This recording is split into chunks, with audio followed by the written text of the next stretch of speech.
Sánchez Cordero, amigos, la flamante exministra en retiro Sánchez Cordero está entusiasmada porque podría sustituir a Citlali en la Secretaría de las Mujeres.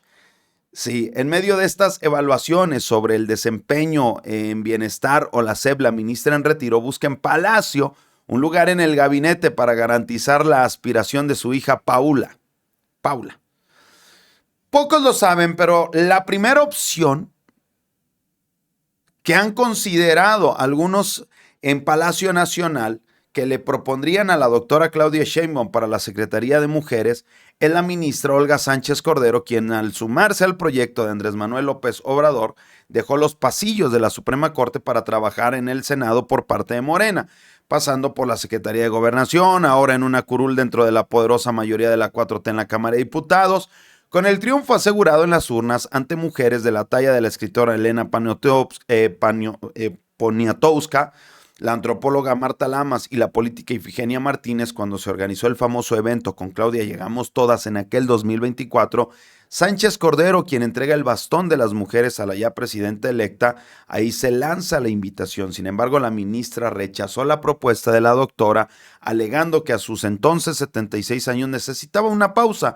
Lo cierto es que Olga se replegó durante unos meses para no involucrarse en el proceso de aprobación de esta reforma judicial de la 4T, a la que se opuso públicamente, incluso faltando el día de la votación en el recinto de San Lázaro. En Morena conocen ampliamente los intereses de Sánchez Cordero, los cuales desde que dejó la corte en el 2015 fueron cuidados por distintos personajes, esto hasta la presidencia del ministro Arturo Saldívar.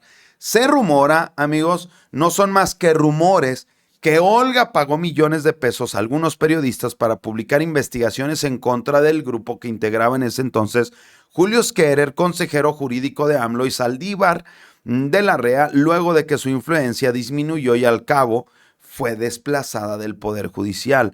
Aprobada la reforma al Poder Judicial de la 4T, Sánchez Cordero tuvo el mismo cambio que los aguerridos trabajadores agremiados de la JUFED, de opositores obcecados a la elección. Se apuraron a inscribir a sus gallos para los distintos distritos, circuitos y en especial sitios en el Pleno de la Corte, y es el caso de Olga, su hija. La magistrada Paula García Villegas Sánchez Cordero dijeron: sé también y conozco lo que pesa, lo que duele y lo que cuesta salir desde abajo. Fue una de las frases que quedará para la posteridad en esta primera campaña judicial. Fuentes en la dirigencia de Morena han confirmado a La Política Online el análisis de los 64 candidatos a los 9 lugares en la nueva conformación de la Suprema Corte de Justicia de la Nación, al que aspira Paula García y en el que su madre estuvo 20 años. El dato más relevante al respecto es que ha menguado en popularidad la hija de Sánchez Cordero gracias a la campaña que se desplegó, dicen estas fuentes, ¿verdad? Gracias a la campaña sucia que desplegan los influencers y youtubers comandados por Jesús Ramírez Cuevas y Genaro Bellamil y San Juana Martínez y el grupo de La Jornada. Es por esto que Olga Sánchez Cordero busca reconciliarse con Palacio Nacional en favor de la aspiración de su hija para que el próximo 1 de junio sus operadores se puedan movilizar en pos de las Sánchez Cordero. Según con las mismas fuentes, la diputada federal habría intentado verse con la presidenta Claudia Sheinbaum, garantizando la disciplina de Paula García, aun cuando la magistrada fue puesta en el número 12 de la boleta morada por la mismísima Norma Piña. Emprenda, la ministra en retiro, ofrece sus servicios en el gabinete presidencial con esta cartera que originalmente había sido pensada para ella. Aprovecha que en presidencia evalúan cambios entre los titulares de bienestar o incluso la SEP.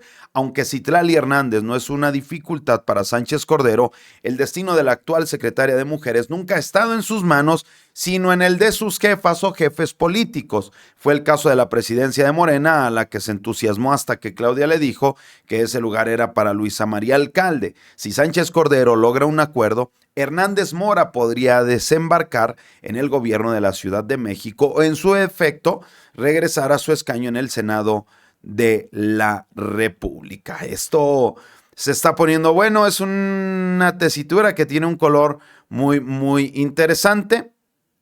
y es parte de lo que ha comentado Rodrigo González ahí para la política online. Muy, muy interesante este giro inesperado. No sé usted qué opina, ¿verdad? Y es que así arrancaba precisamente la campaña Paula. Mire, Paula María García Villegas, me presento, soy Paula Sánchez Cordero, candidata a ministra de la Suprema Corte. Te quiero servir desde la justicia, lugar en el que me he desempeñado por los últimos 28 años de mi vida.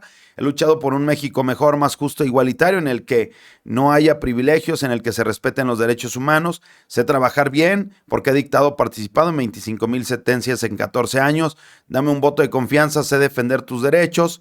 Soy justa sobre todas las cosas y valiente, pero a la vez sensible. No permito ni tolero la corrupción y las faltas de probidad.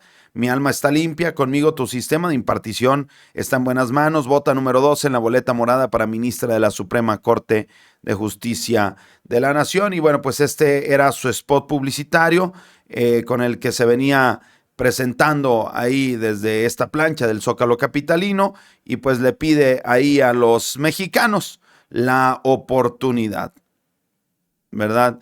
Y le decía a Ana, oye, sé lo que cuesta salir desde abajo, no me digas. Wow. Meritocracia habrá hecho la hija de Olga Sánchez Cordero cuando, pues en este análisis se da a conocer que están por ahí fraguando, ¿no? Este movimiento. Creo que no hay coherencia, ¿no? Y hablando de la presidenta de México, amigos, ¿qué madrazo político le metió la doctora Claudia Sheinbaum a Donald Trump, verdad? En la que le dice, oye, Donald Trump, México no es piñata de nadie, de nadie. Es un país soberano. Y es que esto que dio a conocer da un contexto muy interesante a la presidenta de México. Viene un año electoral en Estados Unidos, han venido buscando generar este ruido mediático buscaban empoderar a Donald Trump, le salió el tiro por la culata y obviamente ahorita está que se lo carga el payaso a Donald Trump con una popularidad por los suelos. Es un año electoral, se le complicó todo a Donald Trump y esto pues está cañón, ¿no? Amigos, por otro lado, también el yunque. No habrá yunque. Fuerte esto, amigos, fuerte esto. Mire, en el yunque no habrá por ahora final feliz. La organización secreta de ultraderecha fundada en México y extendida a varios países ha sufrido un contundente derrota con la renuncia de Rocco Buttiglione. Cayó Rocco, amigo del yunque. Este tema está bien fuerte, amigos, porque este yunque es la herramienta secreta de la ultraderecha católica desde la década de los 50. Esta organización secreta del yunque se infiltró en ámbitos educativos, sociales, económicos, políticos de México, y su misión era defender el reino de Dios desde la amedrentación anticatólica.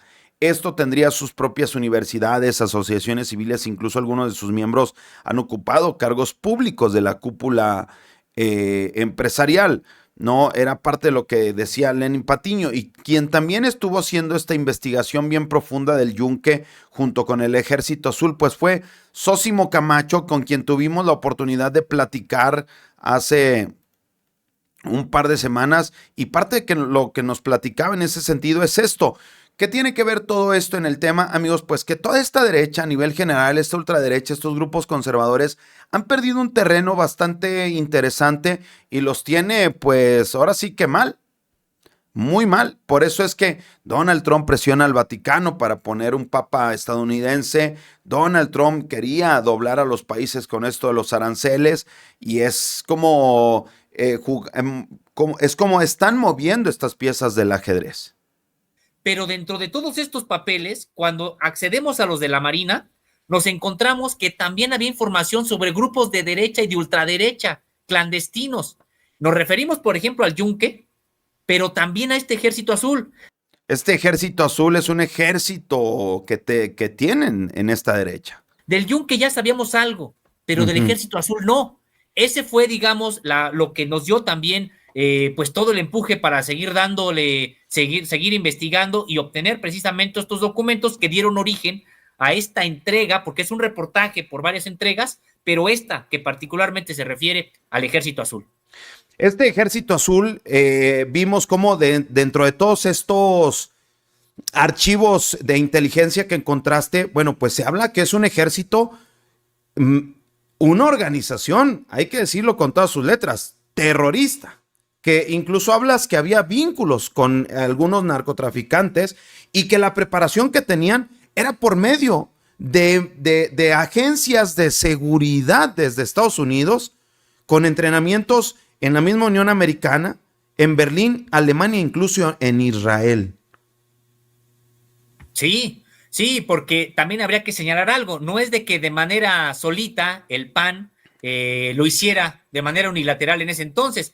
En ese entonces era oposición, por supuesto, del PRI, pero sabíamos que siempre tenían ese tipo de acuerdos. Pues habría que señalar, el propio régimen priista entonces toleró a este grupo, en unos momentos se hizo de la vista gorda y en otro lo utilizó, porque también habría que señalar que estos grupos como el Yunque, como los Tecos, como el Ejército Azul, en su momento el propio Estado mexicano, el régimen priista, los utilizaba para combatir a los movimientos sociales, tanto armados como pacíficos, los normalistas rurales, los estudiantes universitarios, las organizaciones campesinas, todos aquellos que se organizaban muchas veces eran confrontados no solamente por el ejército o por las policías legalmente establecidas, sino por estos grupos irregulares que toleraba el Estado para aventarlos contra el movimiento social. Entonces, sí, hay estas fichas de cómo algunos integrantes de este Ejército Azul salieron a capacitarse, como bien lo comentas,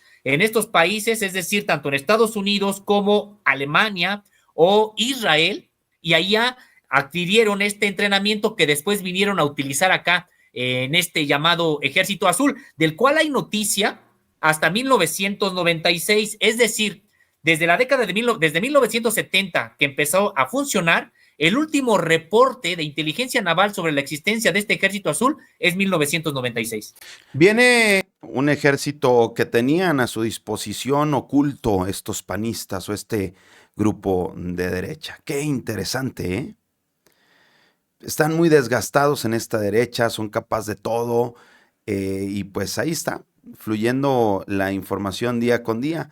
Están derrotados y esa es la forma y fondo, amigos. Al final del día, todos los intereses que se mueven detrás de, no es el político, no es la política, hablando de alguna mujer, es todo la forma y fondo que lleva esta situación, y por eso muchas veces estos opositores dicen, uy, nomás viven del pasado. Uy, pues claro, porque empiezan a salir todas este tipo de cosas, ¿no? Sale todo este tipo de cosas y es importante tenerlas a la mano porque es lo que nos va llevando precisamente a esta parte importante.